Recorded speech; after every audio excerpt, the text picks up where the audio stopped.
My parents invited me to a fancy family dinner, but told me to sit at the kids' table, while my married siblings sat with the adults. I pretended not to care, then quietly left. By the time I checked my phone, I had 20+ missed calls and a family in full panic mode. I'm running late. The steady tick of my designer watch reminds me with each flick of the wrist as I navigate my new Audi through the tree-lined streets of my childhood neighborhood. My knuckles whiten against the steering wheel when my parents' 6-bedroom colonial comes into view. Its stately presence looming larger than the actual structure warrants. 28 years old, the youngest senior marketing director in my firm's history, and my stomach still knots like I'm 16 and missed curfew. I check my reflection in the rearview, designer blazer crisp, makeup flawless, hair smoothed into submission, armor, all of it. The driveway's already full. Brandon's Range Rover, Olivia's family SUV, Dad's Mercedes. I park on the street like a visitor, which is exactly what I am these days. 4 visits a year, each one more exhausting than the last. My heels click against the stamped concrete path to the door, the sound sharp and purposeful. I don't knock, I never do. This performative dance of belonging requires certain steps. There she is. Mom's voice carries from the kitchen as I slip inside. We were about to start without you. No hug, no direct eye contact, just the familiar scent of roasting turkey and cranberry and the undercurrent of disapproval that has always scented the air when I'm present. Sorry, client emergency. The lie slips out easily. Better than admitting I sat in my car for 15 minutes, practicing deep breathing exercises. Always working. Dad appears in the hallway, bourbon in hand, eyes tracking my outfit with familiar appraisal. One of these days, you'll find something more important than that job. My smile stiffens but holds. Nice to see you too, Dad. I follow the sounds of conversation to the dining room, where Olivia is arranging flowers at the center of a table, glittering with Mom's best china and crystal. Brandon sprawls in a chair, phone in hand, barely glancing up as I enter. Savannah, Mom says, appearing behind me. Go ahead and sit at the kids' table. We've got a spot for you there. The words hit like a physical blow. I turn slowly, certain I've misheard. But there it is, the plastic folding table set up in the corner of the dining room, ringed with colorful children's chairs, and set with themed paper plates. My nieces and nephews aren't even there yet, still playing in the basement from the sounds of distant squeals. The kids' table? My voice emerges steady despite the heat rising in my cheeks. Mom's expression remains pleasant, unbothered. We need the space at the main table for Gregory's parents. They're joining us this year. She gestures to Olivia's in-laws, whom I've met exactly twice.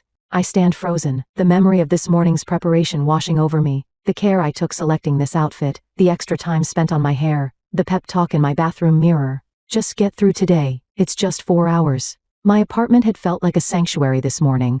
The framed award on my desk, the notification of my promotion still open on my laptop. My friend Maya's voice on the phone. Why do you still go? Seriously, Savannah, what would happen if you just didn't? Now trapped in the doorway between escape and humiliation, I consider objecting. My lips part, protests forming on my tongue. Brandon looks up from his phone, catching my expression. His eyes narrow slightly, a familiar look that says, don't make a scene. The same look he gave me when I tried to explain my first gallery showing, when I announced my promotion, when I bought my apartment without parental financial support. Fine. The word tastes bitter. I forced my feet to move toward the children's table, acutely aware of every eye not watching me, of the deliberate conversations continuing as if this is normal, as if this isn't a statement written in plastic and paper. I lower myself into a chair meant for a child, knees nearly touching my chest, the edge of the table hitting at an awkward height that forces me to hunch. My niece's unicorn plate sits before me, the cartoon eyes seeming to mock my discomfort. The children filter in, eyes wide with confusion at finding an adult at their designated table. My 7-year-old nephew Ben tilts his head. Aunt Savannah, why are you sitting with us? I swallow hard, just mixing things up. At the main table, conversation flows without interruption. Mom leans toward Olivia. How's the baby sleeping these days? Brandon, Dad's voice carries, tell Gregory about that promotion. Glasses clink as my father raises his in a toast. To family success, he says, his gaze touching everyone but me. The adults murmur in agreement, a chorus I'm not part of. I watch them from my exile, the realization settling cold and heavy in my stomach. This table, this ridiculous child-sized plastic throne eyes. The perfect symbol for my entire life in this family. Always adjacent, never included, tolerated, never celebrated. My 7-year-old niece, Lucy, bumps her juice cup, sending a purple wave across the table and directly onto my cream silk blouse. The cold seeps through immediately, grape juice bleeding into expensive fabric. Sorry, Aunt Savannah, Her little face crumples with genuine remorse. It's okay, sweetie. I dab at the spreading stain with a paper napkin, the material disintegrating against wet silk. Something breaks inside me, not dramatically, but with a quiet finality, like ice shifting beneath the surface of a frozen lake. I stand up, the child's chair scraping against hardwood. I fold my paper napkin carefully, placing it beside the cartoon plate. Mom glances over, brow furrowing. Savannah, is something wrong with your seat? I don't answer. My steps are measured as I walk to the hallway closet and retrieve my coat. I can feel their eyes now, finally seeing me as I prepare to disappear. Some traditions aren't worth preserving. The door closes behind me with a soft click instead of the slam my trembling hands want to deliver. Restraint, my lifelong companion. Savannah, where are you going? My mother's voice carries through the front window, that perfect pitch of controlled outrage that's fooled country club friends for decades.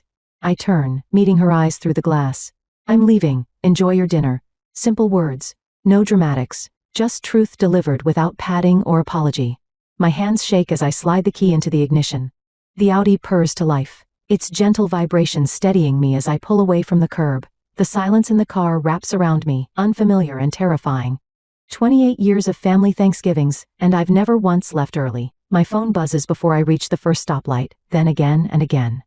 By the time I'm 3 blocks away, the notifications have become a continuous against my thigh. My family's collective outrage transmitted through cellular waves.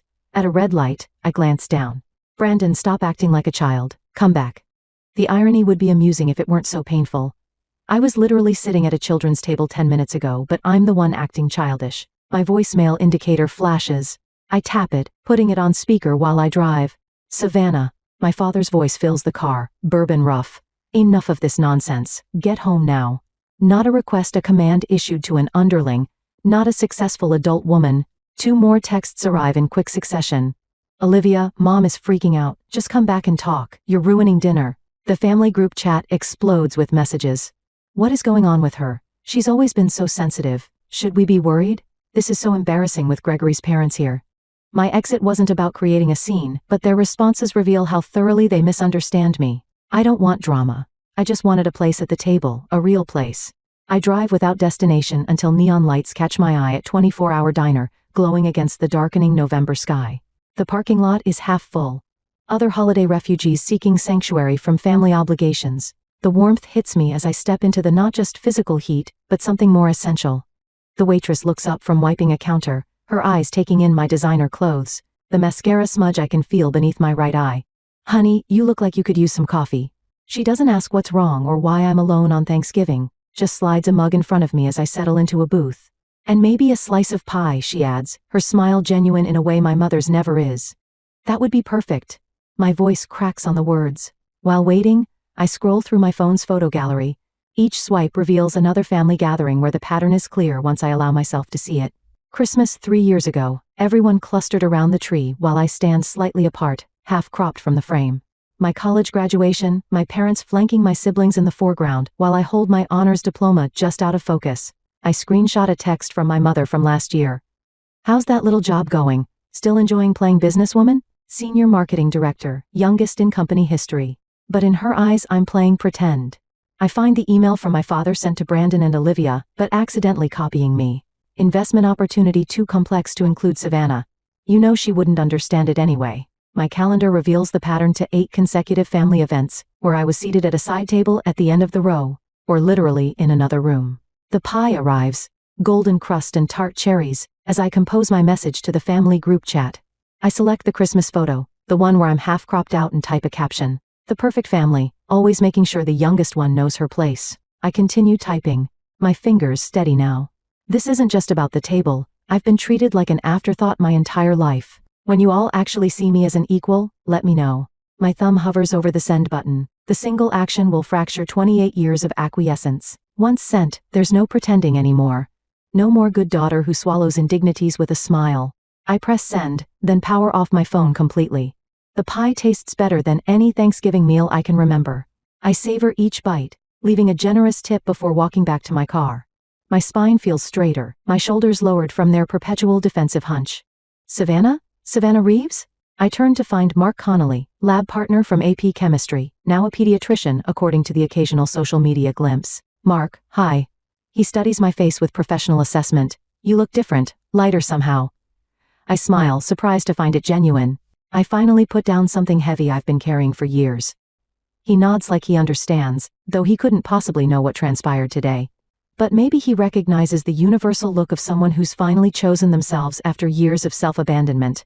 As I drive toward home, not theirs, I wonder what happens next. Will I withstand the guilt storm that's surely brewing? Will I cave when my mother cries, or my father threatens? Or will this be the first day of a new chapter where I finally stand my ground? The night sky opens above me, vast and full of possibilities I never allowed myself to see, while squeezing into spaces too small to contain me. I drop my keys into the ceramic bowl by the doorpiece I bought from a local artist to celebrate my first promotion. The sound echoes through my apartment, bouncing off the exposed brick walls that I fell in love with 3 years ago when I signed the lease without a cosigner. Without my parents' approval, my designer blazer slides from my shoulders, heavy with the weight of today's confrontation. I hang it carefully in the closet, muscle memory preserving the expensive fabric, even as my mind races with the gravity of what I've done. I've never walked out before, not once in 28 years. My apartment glows with the warm light of success. They refuse to acknowledge the framed marketing award on my office wall, the signed prints from campaigns that doubled client revenue, the sleek furniture I selected and purchased myself. No hand-me-downs, no parental subsidies. I kick off my heels and pad across the hardwood to the living room wall where family photos hang in artful arrangement. Mom insisted I display them during her only visit. So you don't forget where you came from, Savannah. My fingers trace the gilt frame of last year's Christmas portrait. Brandon and Olivia flanking our parents, their spouses and children arranged in perfect formation, and Mess slightly off-center half a step behind the group, my smile not quite reaching my eyes. I lift the frame and remove it from its hook. One by one, I take down each family photo, creating a stack on my coffee table. Not destroyed, just removed from my daily sightline. The wall looks strangely empty, but I feel fuller somehow. My phone sits dark and silent on the counter where I abandoned it hours ago. The notification light blinks accusingly red. I leave it there and open a bottle of wine instead. Tonight, I sleep uninterrupted by family-induced anxiety for the first time in memory. No 3 a.m. spiral of imagined criticisms. No mental rehearsal of responses to potential jabs. Just darkness and peace, and the distant sound of city traffic below my window. Warning light streams through my eastern windows, painting golden patterns across my bedspread. I stretch muscles relaxed in a way that feels foreign after years of tension. For a moment I forget yesterday's upheaval and simply exist in the warmth. Then reality returns, and with it, a strange sensation in my chest. Not the familiar tightness of dread, but something lighter. Something that feels dangerously like freedom. I shower, dress in soft lounge clothes, and make coffee before approaching my phone. The blinking light has become frantic texts, calls, voicemails accumulating throughout the night. I take a deep breath and press the power button. The notifications flood my screen in a digital avalanche of family reaction. Dad, 6:42 p.m., where did you go? Call your mother immediately. Dad, 7:15 p.m., your mother is devastated, fix this now. Mom, 6:38 p.m., Savannah, please come back. We're worried about you. Mom, 8:24 p.m., I don't understand why you're making this into such a big deal. It was just a table arrangement. Brandon, 7:03 p.m., way to ruin dinner. Mom's upset and Dad's furious, nice work. Brandon, 10:17 p.m., if you thought this would make us respect you more, you're wrong. You're acting like a child. Olivia, 6:55 p.m., where are you? Mom's freaking out. Olivia, 8:42 p.m., do you realize how selfish you're being? Mom can't stop crying. The messages escalate through the evening, concern morphing to anger then outright threats. Dad's final text suggests reconsidering financial support I haven't received since college. My brother questions my mental stability. My sister invokes family loyalty as if it's a one-way obligation. I scroll through them with growing clarity, seeing the manipulation tactics laid bare. The guilt, the gaslighting, the collective rewriting of reality, where I'm the villain for refusing to accept the unacceptable. Then attacks from an unexpected sender stops my thumb mid-scroll. Emma, 13, Olivia's daughter. I get it, Aunt Sav. They make me feel invisible too. My breath catches. I read it 3 times. My niece's simple words cutting through the noise of adult accusations. She sees it too, the subtle exclusion. The dismissal of worth. My phone vibrates with an incoming call. The name surprises me. Aunt Vivian, Dad's sister who disappeared from family gatherings years ago. The black sheep who chose career over children and paid the price in familial currency. Savannah, it's Vivian. Her voice sounds both foreign and familiar. A blood connection speaking through years of absence. Aunt Viv, it's been 6 years, I know. Your cousin Marcus showed me your message about the kids' table. She pauses, her breath audible through the connection. I want you to know you're not crazy. The validation hits me like a physical force. I sink onto my couch, emotions threatening to overcome my careful composure. I went through the same thing when I chose career over kids, she continues. Your father and mother couldn't reconcile my choices with their worldview, so they simply reduced me, made me smaller. Put me at the metaphorical kids' table until I stopped coming to dinner altogether. Memories surface of childhood questions about Aunt Vivian's absence. She doesn't care about family was the standard response. A simple explanation that absolved everyone else of responsibility. I always wondered why you stopped visiting, I admit, voice barely above a whisper. Same reason you walked out yesterday. Dignity has a breaking point, Savannah. After we hang up, I pull my journal from the desk drawer and open to a blank page. At the top, I write boundaries in bold capitals, then begin listing them with surprising clarity. 1. I will only attend family gatherings where I'm treated as an equal adult.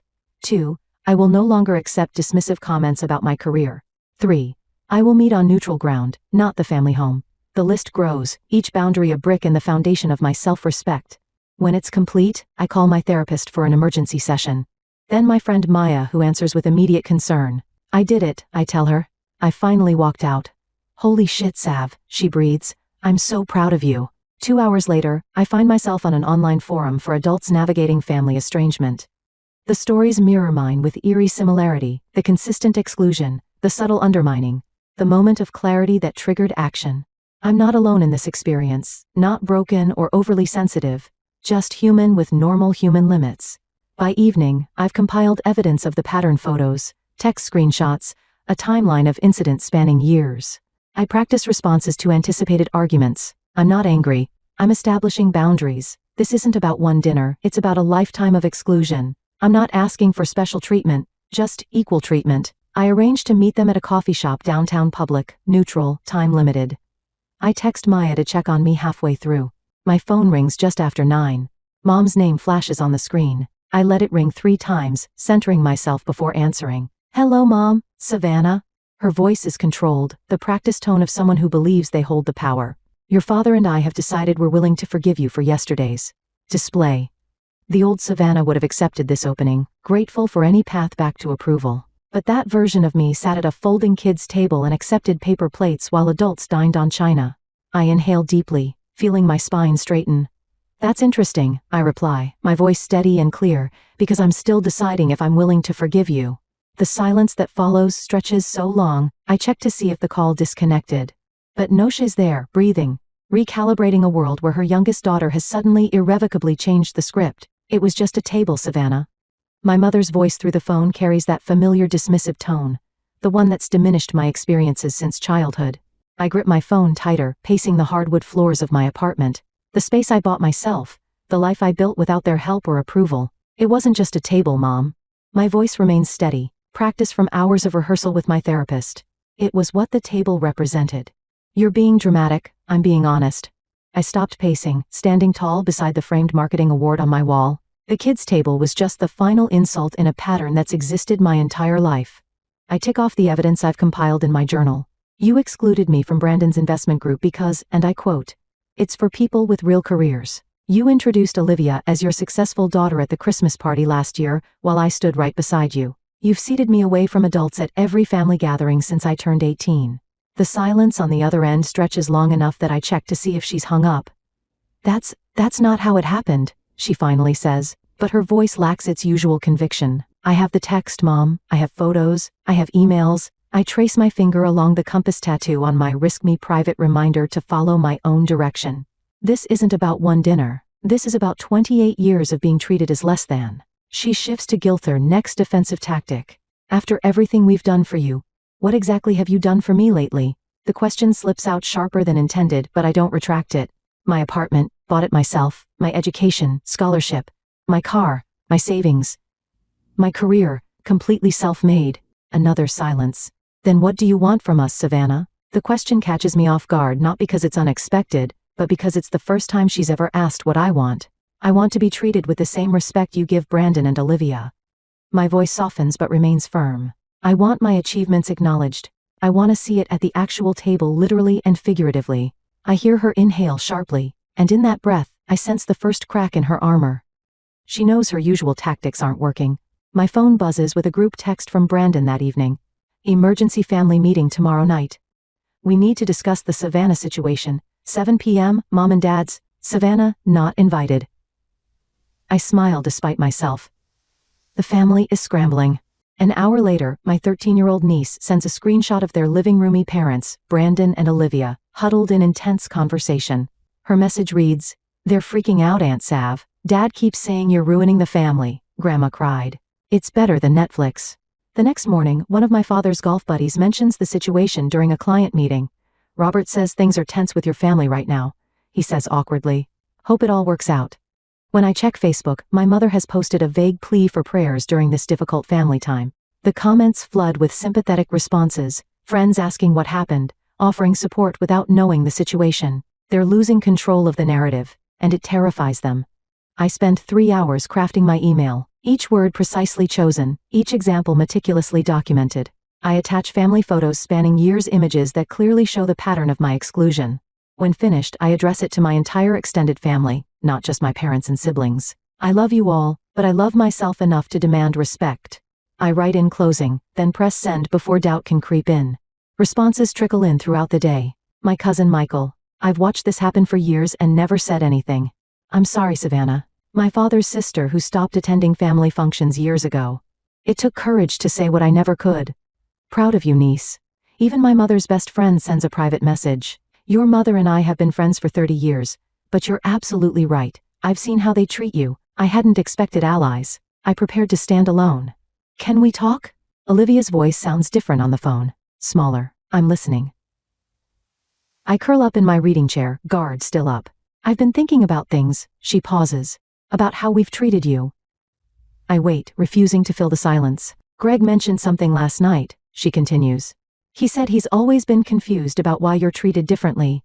He thought maybe there was some history I never told him." "And what did you say?" I couldn't think of a reason. Her voice cracked slightly.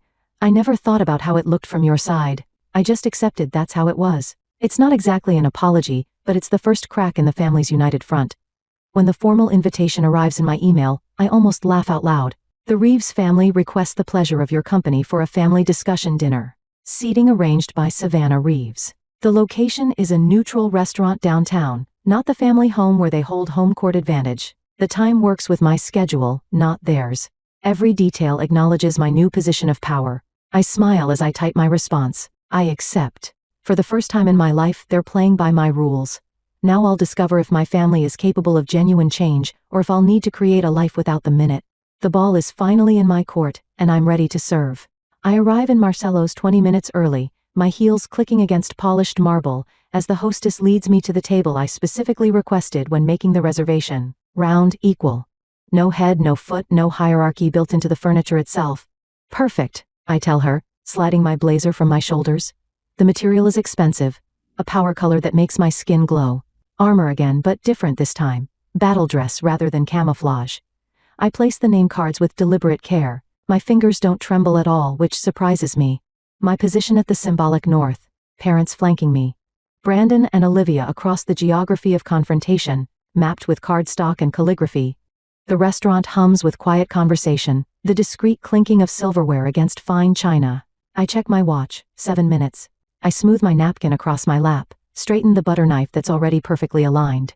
6 minutes. I resist the urge to reach for my phone to check for a last-minute cancellation text. When they arrive together, of course, I don't stand. "Savannah." Mom's voice wavers between greeting and question. Dad's eyes narrow as they scan the table arrangement, the placed cards. Brandon's jaw tightens. Olivia clutches her purse strap a fraction tighter. "Thank you for coming," I say, my voice steady. Professional. The voice I use in boardrooms, not family dining rooms. "Please sit." They hesitate, caught in the unfamiliar dynamic, but then one by one, they follow my direction. Not one of them questions the seating arrangement. First victory. Dad clears his throat as soon as they've settled, launching into what sounds like a rehearsed speech. "I think we all agree that family unity is what matters most here. We need to incident and focus on healing together. Your father's right," Mom adds, her eyes already glistening with practiced tears. "This has been devastating for all of us, Savannah. We've always been such a close family." Brandon leans forward, elbows on the table. "Some people are just more sensitive than others."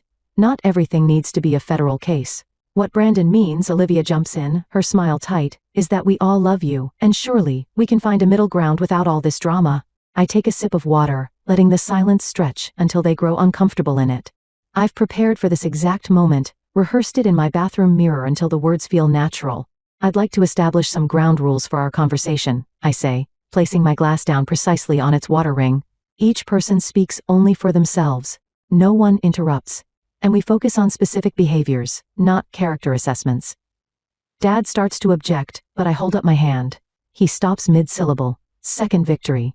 For 28 years, I've been systematically excluded from full participation in this family. The children's table at Thanksgiving was simply the most literal manifestation of a pattern that's existed my entire adult life. I made each of their eyes in turn. Can anyone explain why a 28-year-old successful woman should sit at a children's table? The silence that follows is devastating in its completeness. Mom's fingers worry at her napkin. Dad examines his water glass as if it holds answers. Brandon shifts uncomfortably. Olivia stares at her lap. I guess? Mom finally says, her voice small. I never really saw you as fully adult without a husband. That's how I was raised. A woman becomes a woman when she has a family of her own. Dad's admission comes gruffly. In my day, success meant family, not just career. I build something that will outlast me, your job. It's just not the same. Maybe, Brandon adds, surprising me with his hesitancy. I've been intimidated by how easily everything comes to you. You didn't need connections or Dad's help like I did. It was easier to dismiss your achievements than admit that. Olivia's eyes shine with actual tears now, not the performative ones she usually deploys.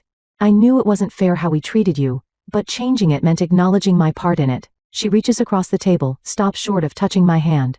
I'm sorry, Savannah, truly. I absorb their words, feeling something shift inside me, not forgiveness exactly, but recognition.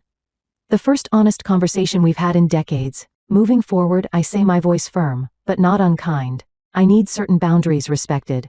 I will participate in family gatherings as an equal adult. My career and life choices will be respected even if they're not understood. I expect acknowledgement of my achievements the same way Brandon's and Olivia's are celebrated. I fold my hands on the table. I want a relationship with all of you, but it has to be mutual respect or nothing at all. I won't hesitate to walk away again if old patterns re-emerge. They exchange glances, having a silent conversation I've been excluded from countless times before. Finally, Dad nods.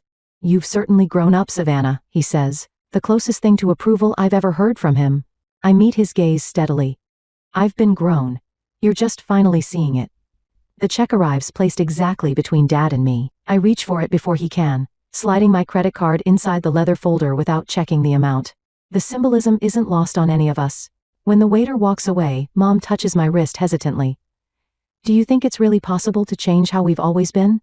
The question hangs in the air between us. Honest in a way I never expected. I don't have a simple answer, and for once, I don't try to manufacture one. Is it ever really possible to change decades-old family dynamics, or am I setting myself up for disappointment? My kitchen bustles with movement and conversation, a symphony of life that fills my apartment. The scent of roasting turkey mingles with cranberry and fresh herbs, familiar yet somehow new. I check my designer watch, no longer counting the minutes until escape, but noting that everything is right on schedule. Aunt Savannah? Is this enough sage for the stuffing? Lucy stands on a step stool beside me, her 13-year-old hands carefully measuring herbs. Perfect. I squeeze her shoulder. You've got a natural talent for cooking. The dining table stretches through the living area of my apartment, a single expansive surface with chairs for everyone, no plastic folding tables in sight, no exile to the corner. Mom appears at my elbow, casserole dish in hand. Where would you like this, Savannah? The question still catches me off guard even a year later. On the sideboard, please. We'll bring everything to the table together. She follows my direction without comment, placing her famous green bean casserole exactly where I've indicated. The small victory still feels monumental. Dad hovers near my wine rack, bourbon untouched in his hand. That advertising campaign you developed for the Children's Hospital, quite impressive. My golf partner's son works in marketing at NYU. He mentioned it. I don't miss how he struggles to maintain eye contact, how his fingers tap against his glass, but the words are genuine. Thanks, Dad. It increased donations by 37%. Brandon appears from the living room, phone absent for once. Savannah, got a minute? I'm considering a lateral move to Thompson and Brooks. The pay cut would be temporary, but the creative opportunities. He trails off, uncertainty flickering across his face. I nearly dropped the serving spoon. Brandon asking me for career advice. It depends on your 5-year plan. Thompson's digital division is expanding rapidly. Olivia approaches her newest addition cradled against her shoulder. Would you mind holding her while help set up? She's been fussy all morning, but she seems to like you. Without waiting for an answer, she places the infant in my arms. Not as an afterthought babysitter, but as a trusted equal. The weight feels right somehow. We understand each other, don't we? I whisper to the baby who blinks solemnly up at me. This place is gorgeous. Dad comments, gesturing around my apartment. Smart investment in this neighborhood. Mom reappears from the dining area, measuring spoons in hand. Savannah, could you sit the children? She freezes mid-sentence, color draining from her face. The room goes silent. Every eye turns toward us. Mom swallows, then corrects herself. Actually, I'd love your help arranging everyone together. You always know exactly where people should be. Our eyes meet, understanding passing between us. Happy to, I reply, accepting both her correction and what it represents. My best friend Maya emerges from the guest bathroom. Her presence alongside my family, no longer strange, but essential. My father's sister, absent from family gatherings for nearly a decade, chats comfortably with Olivia's in-laws near the window. I catch my niece explaining to Maya's daughter. My aunt taught us about boundaries, her voice swelling with pride.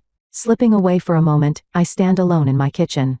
Last year's humiliation at the kids' table flashes through my mind. The plastic chair, the cartoon plate, the physical manifestation of how they saw me. I pull my gratitude journal from the drawer and write a single line. Today, I sat at the table I deserve. When we gather for the meal, hands linked around my table, Dad asks what we're each thankful for. When my turn comes, I say simply growth in all of us.